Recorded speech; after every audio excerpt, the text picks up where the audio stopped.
Hey, what is up, everybody? So it is now day 4 of no power here in Dallas. Tons of other people have power, but some reason my neighborhood still, there's some issues apparently. The power is still not on, and so I'm still here in my car. But today I want to discuss the Packers offseason overall and just give my overall grade on what I think the Packers have done this offseason when it comes to improving from the 2023 roster, moving into 2024. And 2023 was an interesting year for the Packers going into it because it was really sort of like a wait-and-see time as Packers fans where we're moving on from Aaron Rodgers. We trade away Aaron Rodgers. That was so much of the discussion the past years in the summers and the off seasons. Where what is Aaron Rodgers going to do? Is he going to come back to Green Bay? Is he going to retire? Are the Packers going to trade him? And last year, the end of that came to fruition with the Packers trading away Aaron Rodgers to the New York Jets. And so we all wondered, what's Jordan Love going to look like?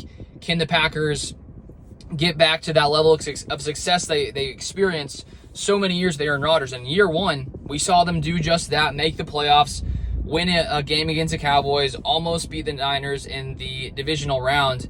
And that was with a team that had so much young talent. The Packers last season, because of that Aaron Rodgers dead cap hit of around $40 million, they didn't have that much room to add, any kind of big-time free agents in last offseason because of that move to Jordan Love. They were willing to, take that massive dead cap hit and have a year in 2023 sort of trying to figure things out with a very, very young roster. And I think they had more success than most people thought they would have with such a young team.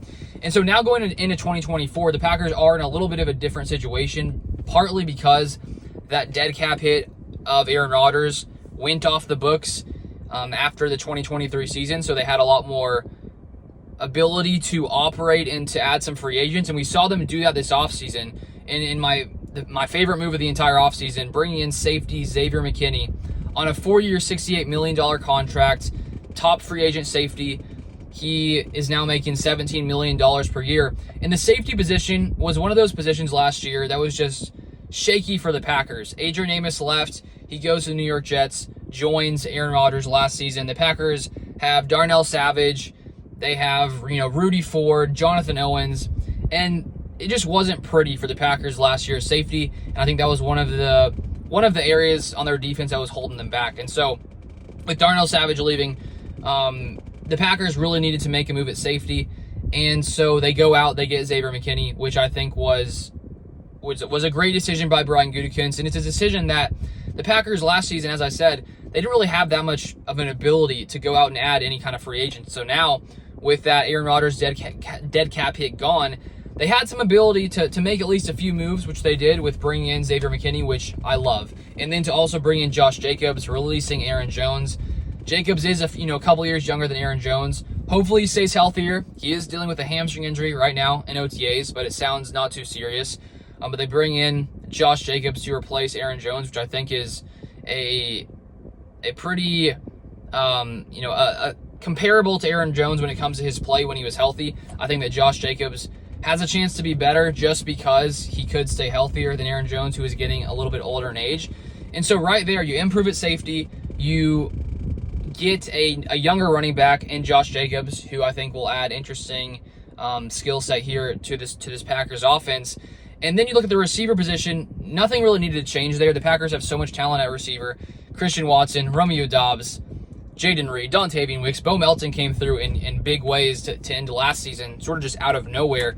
And Malik Heath had some nice games as well. So the Packers didn't need to do anything there. They're still set there with one of the best young receiving units in the entire NFL. Then you look at the offensive line. There were some changes there. David Bakhtiari gone, Yosh Nijman gone, John Runyon Jr. gone.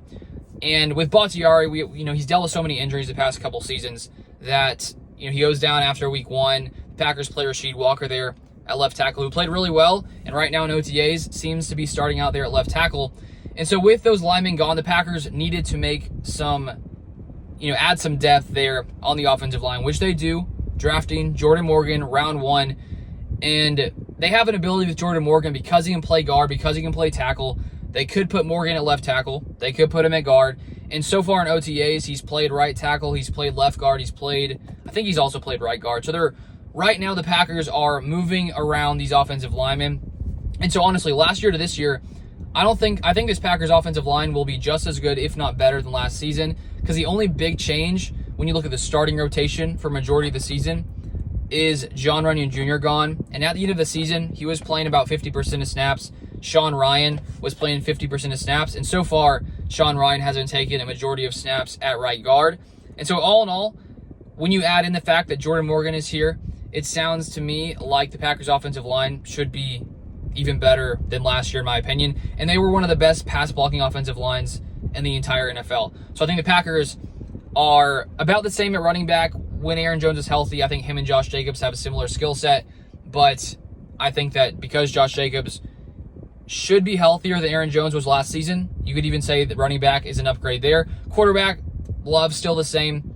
I think he'll take steps forward in his second season. Tight end, the Packers didn't really need to add anything there because of drafting Luke Musgrave, Tucker Kraft last year. So right now, this offense, I think, is in an even better position to succeed going into 2024. Another reason being that they have another year of experience under their belt. Now onto defense. Of course, I already talked about safety. When you look at cornerback, last year Jair was injured so much of the season with shoulder injuries, back injuries. Eric Stokes was also dealing with some injuries most of the season. Eric Stokes right now supposedly looking good in practice per Matt LaFleur, lots of these other Packers players. And so if him and Jair stay healthy and Stokes can get back to his rookie year play the way he played, then this Packers secondary at corner is going to be so much better because of Jair healthy. Hopefully he stays healthy. And then to have Xavier McKinney back there, Javon Bullard being drafted in round 2, and I would assume that he'll start with Xavier McKinney at in that second spot. And so right now the Packers secondary should take huge strides forward, and that's without even factoring in Jeff Hafley coming into Green Bay as a new defensive coordinator, which I think was a very necessary move to move on from Joe Barry because there was so much inconsistency during Joe Barry's time.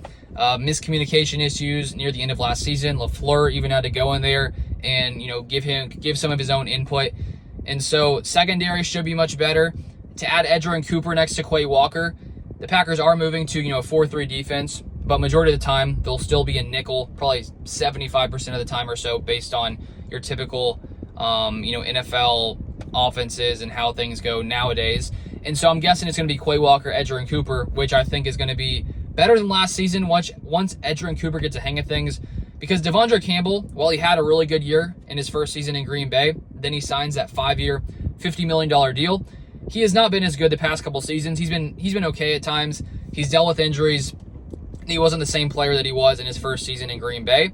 And so I like what the Packers have done. They have a young middle linebacker group that has the potential to be very good with Quay Walker and Edger and Cooper. And the Packers, honestly, they didn't really add too much when it comes to edge rusher and interior defensive line, mainly due to the fact that there's already a ton of depth there. They needed to use those draft resources and the money in free agency to upgrade at safety, which I think was much more important than trying to add some kind of interior defensive lineman or edge rusher, because you still got Preston Smith, Rashawn Gary, Lucas Van Ness, Kingsley Enagbare. The interior is pretty solid with Kenny Clark, TJ Slayton, Devontae Wyatt, Colby Wooden. There's a lot of depth there on the interior, so there wasn't a big need, I think, to improve there. And so all in all, in this second season with Jordan Love as starter, Brian Gutekunst was finally able to make some big moves in free agency, which I was hoping the Packers would do, and they did it on some of those first days of free agency to bring in Xavier McKinney, Josh Jacobs.